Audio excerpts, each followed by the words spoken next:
Hi guys! KRC here for today's video. Halika, samahan niyo kung panuorin kung papaano ang proseso ng pagbo-boneless ng ating paboritong bangus.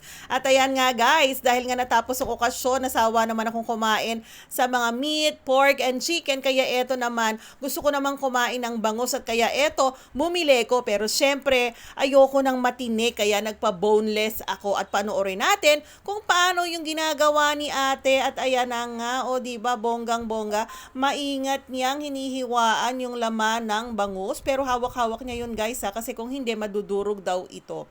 Sa bawat portion na yan, hinihiwaan niya kung saan yung mga mayroong matinik na bahagi. Ayan. O, di ba nakita nyo naman. Diyos ko, kailangan pala mag-ipon dito ng pasensya o magbaon ng pasensya kapag ikaw ay nag-intay sa pagpapaboneless nito. Kaya ang technique dapat, magpa-boneless ka muna tapos iwanan mo tsaka ka bumili. At eto nga guys, kinuha na niya yung forceps at dahan-dahan niyang inalis yung mga tinik doon sa mga laman ng bangus. O di ba nakita nyo guys kung gaano pala kadali at gaano kasarap kainin ang bangus, eh ganun din pala kahirap ang pagbaboneless nito. Kaya shout out po sa inyo. Kayo guys, nagpapaboneless din ba kayo ng bangus? Paborito ninyo rin bang kumain ng bangus na walang tinik? Anong luto ang ginagawa nyo sa bangus? Please comment your answer. Thank you very much. Babush!